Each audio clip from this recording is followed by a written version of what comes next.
And with that being said, I want to move on to the next problem this week in the church, Mr. Vernon. This, he didn't rape you, you picked him. Yeah, to those that have dealt with rape or anything or incest, oh my God, my heart goes out to you. But so many, they'll admit, who I slept with, I chose to. I'm not blaming him no more. Yeah, in one sense, I empowered him by letting him. I empowered her. I hurt her by letting her sleep with me. I should have been more of a light for them. I should have let my light shine. I brought us both down in one sense. I wish I had been stronger. I wish I had knew the word of God. I'm not mad at you. We both were crazy and lost. God got a hold of my heart. As a matter of fact, pray for them that God gets their heart like he got your heart and gives them another chance. But number two, make living right a priority.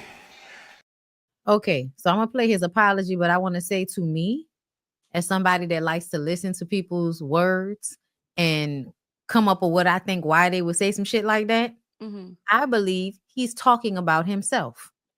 I believe you... Projection in the pulpit? Yes. I feel like you've probably done something to some teenage girl or some shit like that, or to a family member maybe. I don't know. But why would you even...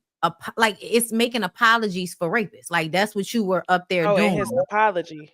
Yeah, like that's what it was like. You know, I was messing up and I let him in and I should have been a light. And basically saying that whoever that happens to is their fault because they weren't being a light and they weren't being of God. And so that's why that happened to them.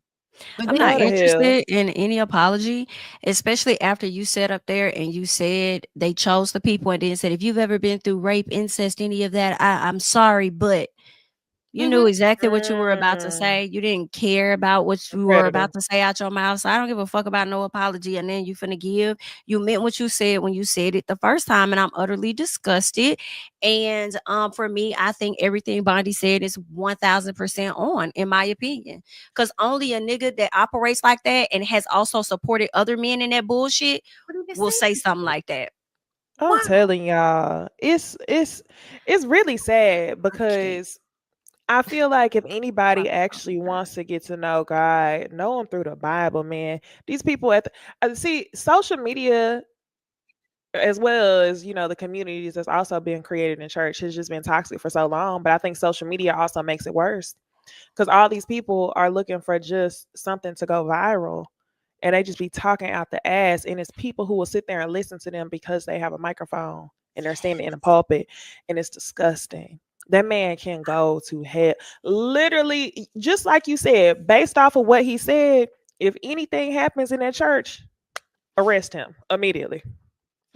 I agree with that so much when you mentioned something about the viral moments. It's like, damn, now the pastors are becoming the people with the startup podcast that be wanting to just say shit to get that moment. It's like, it's terrible.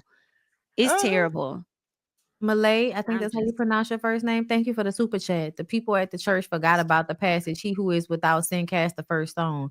The hypocrisy is astounding. Always and forever. Always and forever. That's one of the biggest turns off about how church people get down, is because they love to cast out a whole bunch of judgment and shame onto other people. But when it comes to their own shit, they turn into where everybody ain't perfect and God forgives and all of that shit. Like you switch it up real quick when it's you versus when it's somebody else doing something you feel is a sin.